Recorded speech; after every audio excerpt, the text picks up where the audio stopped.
Hi guys, welcome to SMYLZ Philosophies. I, of course, am the legendary SMYLZ. Please forgive me, I'm a bit sick, so my throat and my sinuses is acting up, so my voice and my words probably won't be as clear as I would like them to be. Not that I speak good English anyway, but I think I do pretty well, as long as you get my point. I'm not a grammar expert or vocabularyist or something like that. I tend to make up my own shit because I feel more comfortable doing that. Who's to stop me, right? Suck my nuts. Anyway, this is part 3 of my Changing the World series of my philosophy. Already covered the basics in homosexual marriages. One is prostitution laws. Now, I still don't get why prostitution is illegal.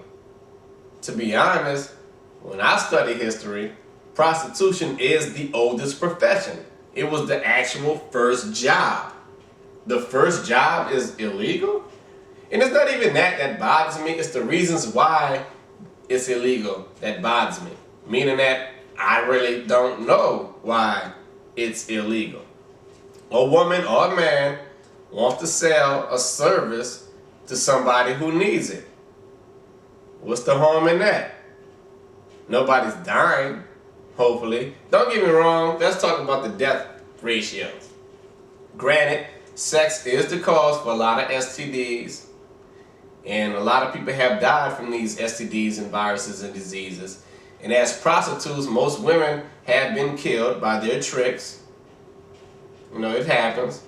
But with all that combined, when you think about all the prostitutes that have died by tricks, and you think about all the people that have died from STDs and other sexually transmitted diseases, that still can't compare to the amount of people that die from cigarette smoke. Yet, cigarettes are completely legal. You can buy cigarettes, but you can't buy sex? What?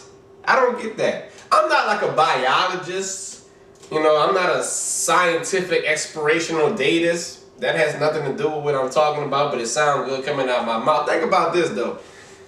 For some reason, I just have this inkling that some kind of way sex is responsible for the survival of humanity. Did you catch that? I don't know how. I don't know how it works.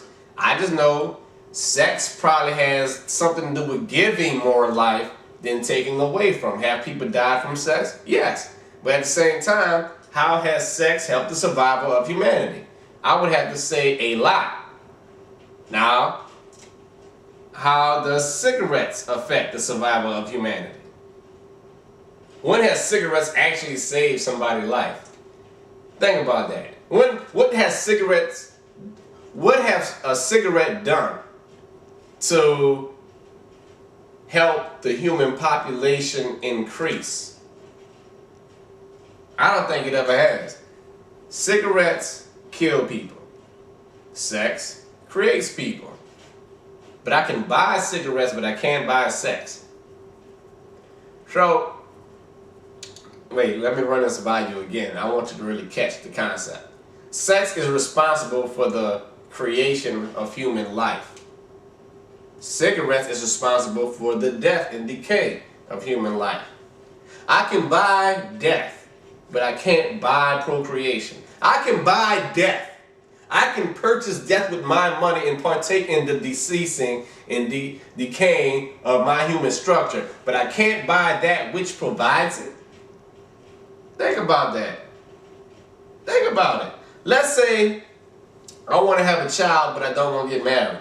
And there's a woman who's willing to have my child without the attachments. And she says, yes, I'll be willing to hold your baby for 9 months and keep it. You won't even have to know that I was the mother of the child. I just want $300. She's willing to sacrifice her body for $300 so I can have a child. Yet, I can't buy that? That's illegal? And the stupid part about it is, when you think about the logic, we all pay for sex in some way, shape, or form. Some of it's not monetary.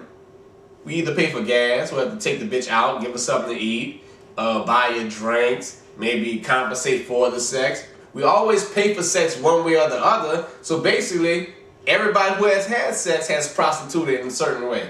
I know good and goddamn well a woman having sex with me would have to make some sort of a sacrifice.